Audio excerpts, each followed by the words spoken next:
Hola, ¿cómo les va? ¿Cómo andan todos? Mi nombre es Cristian, soy profesor en matemática.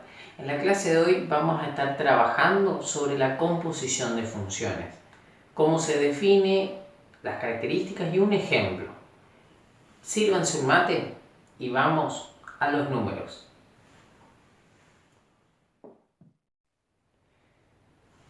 Bien, cuando habíamos empezado allá a entender la definición de función, para empezar a entender la noción de función, habíamos dicho, bueno, pensemos en una máquina que a cada elemento que entra en la máquina le saca una imagen.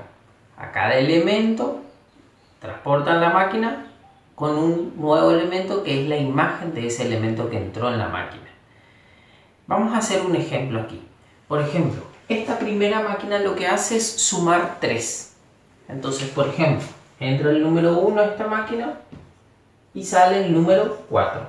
Me sumó 3. Y esta máquina toma los elementos que entraron en esta máquina y les eleva al cuadrado. O sea que 4 entra en esta máquina y sale 16. Fíjense, esa es la idea intuitiva de la composición de funciones. Supónganse entonces que yo llamé g, sea la función g, a esta que me sumaba 3. A cada elemento que entraba acá en la máquina me sumaba 3. Entonces a uno le sumo 3 y me dio 4. Y esta es la función f que lo que hace es elevarme al cuadrado. 4 al cuadrado es 16. La idea de la composición es pensar cuál es la función que de acá me lleva directamente acá. Esa idea vamos a conocerla como f cerito g de, en este caso, la variable x, o también f de g de x. Esa sería nuestra idea intuitiva de la composición de funciones.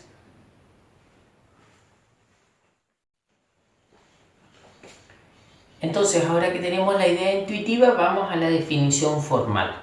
Si tenemos en el dominio de G un elemento X, a través de la función G obtenemos la imagen de ese elemento X, llamado G de X. Ahora, a esa nueva imagen le aplicamos otra función, f en este caso, y obtenemos f de g de x. Entonces, la operación que nos lleva de aquí hasta aquí, vamos a llamarla f cerito g o f de g de x.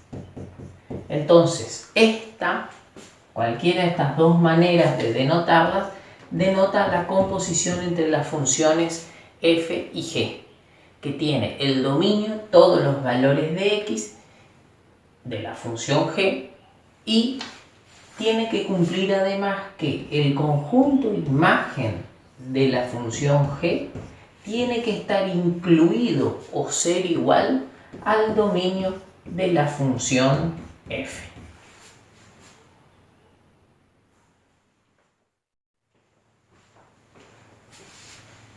Bueno, vamos a ver un ejemplo donde componer funciones. Tenemos la función f, definida por la raíz cuadrada de x, y la función g, definida por x más 1. Vamos a ver que la composición no es conmutativa. No es lo mismo hacer f cerito g que g cerito f. ¿Está? Entonces, cuando tenemos f cerito g, tenemos que hacer f de g de x. O sea que lo que es la función g tenemos que reemplazar en las x de la función f, la variable independiente de la función f.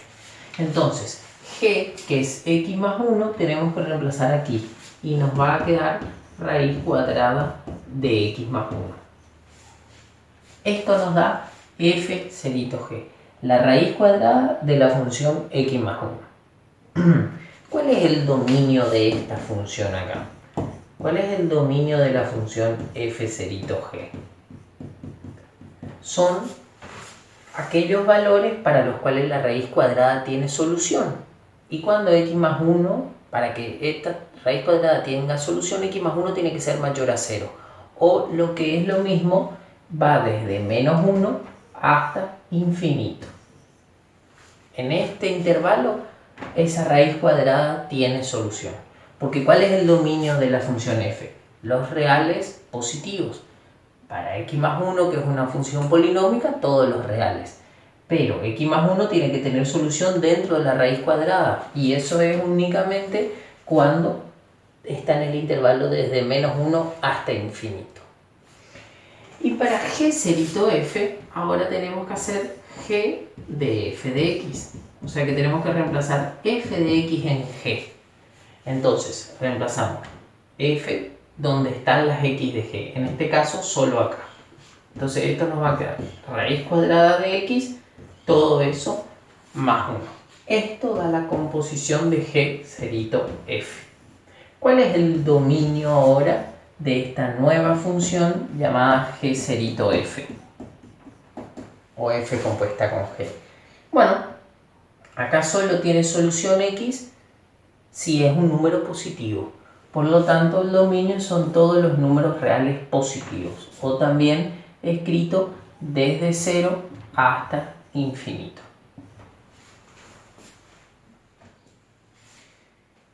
Queridos estudiantes, ¿les sirvió un poco la idea intuitiva para acercarse a la noción de composición de funciones? Espero que sí. Luego vimos, la definición y un ejemplo. Espero que les haya servido para aprender un poco más.